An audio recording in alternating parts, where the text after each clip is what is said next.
In 1982, Susan Tauber had a dream. What I had always wanted to see was that children with and without disabilities would be learning and playing together. But in reality, what we were able to start with was a program that was housed at Temple Sinai with typical children, but we were pretty much a separate program. The Adaptive Learning Center, ALC for short, provides outpatient therapy, preschool, and home-based programs for children with special needs. After 15 years of being a self-contained type of a program, we were able to form relationships with the Marcus Jewish Community Center's preschool. And before we knew it, we were making plans to open up the first really model inclusionary program in the city. It was a win-win situation for everyone. The children in the class learned from each other, the parents learned from each other, the teachers and the facilitators worked together. Facilitators are a vital component of the inclusion program. These ALC professionals are full members of the preschool staff. Facilitators partner with the early childhood teacher to adapt the curriculum and environment for the children with special needs.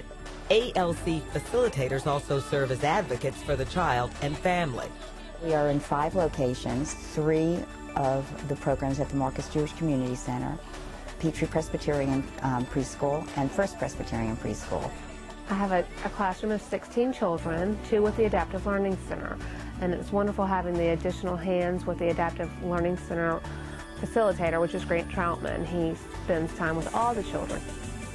I am responsible for children, 2 this year, that have special needs on the autistic spectrum. Ryan is one of Grant's ALC students. When he began the program, Ryan was nonverbal. He really was very much tuned out and would pay a lot of attention to fans and things like vents instead of interacting with people who were around him. The biggest positive with the ALC experience for Ryan has been the development of not only the speech but the social interaction with other children his age. By having the inclusion program, we're teaching our typical children compassion and empathy for all in our community. And that's something that I've valued as a parent of a typical child. It's been a great thing for her because of the sense of community is that I think that we all from a very young age need to learn to take care of each other and care about one another. Elizabeth is medically fragile. She wears a backpack that delivers medicine directly to her heart. A small oxygen tank was her constant companion. Today, Elizabeth is in her last year of the ALC program at Peachtree Presbyterian. One of the benefits of the inclusion model that we've seen for Elizabeth is that her world is now the real world and not a special world for sick kids. And the next step for Elizabeth is kindergarten, so we're going to be moving on. The Adaptive Learning Center guides parents through the transition process from preschool to the next step. Johnny Patton thrived in the Adaptive Learning Center preschool program, but after 4 years, it was time for him to move on to kindergarten. First day of school, I take him to the typical classroom. They say, he can't do carpool. Make sure you drop him off here. They're making all sorts of special considerations for him, and I say, no. He went to the Adaptive Learning Center through Peachtree Press. He's done carpool for 4 years. He can do carpool. He can be in this classroom. He can do everything all the other kids can do. 7 years after the inclusion model began, Raylynn's granddaughter Haley was born with cerebral palsy. Today, she is an ALC student in Raylynn's preschool. Hi, Haley, come on up.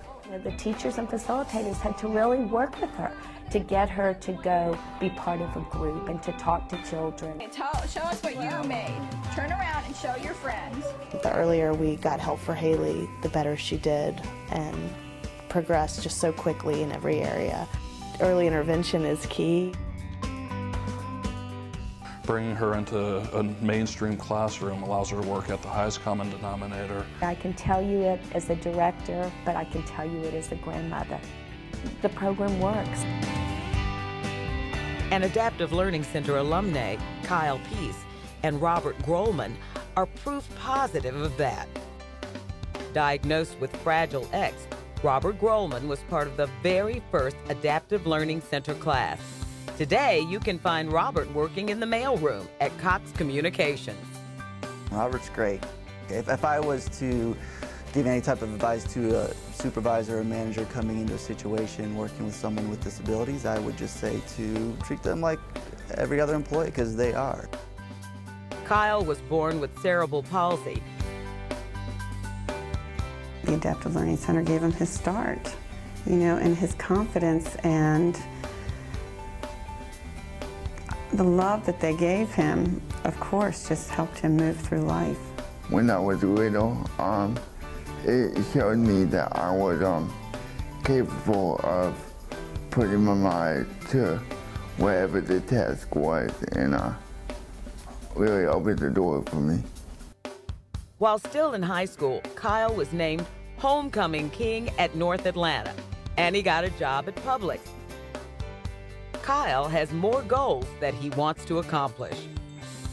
I'm at Kennesaw State University, majoring in sports management, and I'm about to graduate in the fall, so that has been one of my goals in life, is to graduate from college and to prove it for long, because so many times in my life people have said, well, Kyle, you know, you can't do it.